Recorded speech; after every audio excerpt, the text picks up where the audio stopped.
This is the group project presented by Vince, Louise, and Khalil.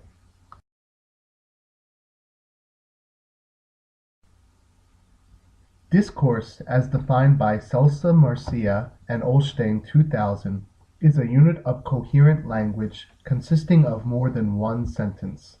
Functional definitions characterize discourse as language in use. It is important to note that sentence structure doesn't need to be relevant in order for discourse to take place. Speaker meaning is concerned with the analysis of what people mean by their utterances, rather than what the words and phrases in those utterances mean. It's important to keep this in mind throughout our lesson. Examples of discourse include two people holding a conversation, or a customer ordering a drink from a waitress in a restaurant, or even a student listening to their teacher speak in school and asking questions about the subject matter. Our lesson will focus on discourse in a restaurant setting. It's designed for first-year junior high school students at the intermediate level. The lesson will focus on speaking and listening skills. This worksheet, created by Khalil, will act as a guide throughout our instruction.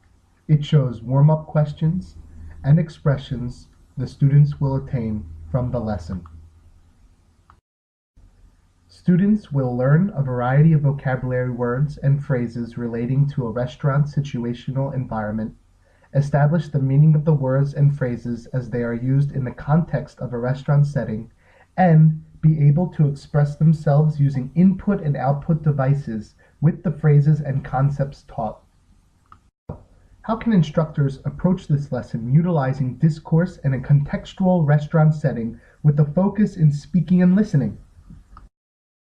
First, let me ask you what comes to mind when you hear these words. Restaurant, food, delicious, starving. Assumptions of these words are different depending on the person's individual and socio-cultural world. Cook 2014 found that different types of inferences can be involved in the interpretation of words. So, Cook 2014 analyzed the meaning of the word good as it pertains to Korean listeners and British listeners. Cook describes the concept of I implicature and Q implicature. I implicature is when assumptions can be made from only hearing the information given.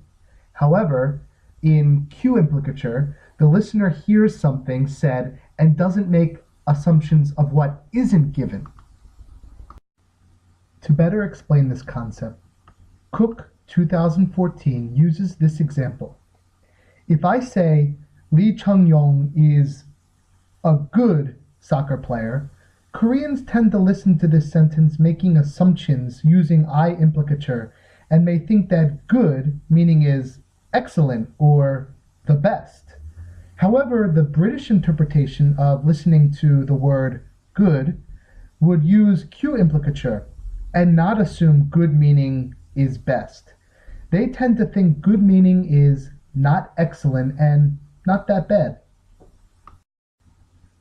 Cook 2014 concluded the meaning of good can be interpreted differently by the listener's background knowledge.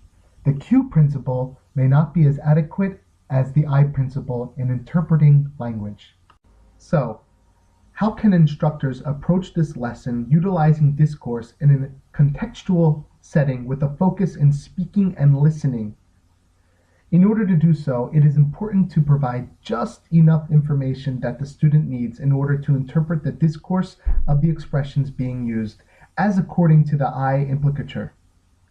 We must also be clear, concise, and explain the situational use of the vocabulary and phrases at the beginning of the lesson.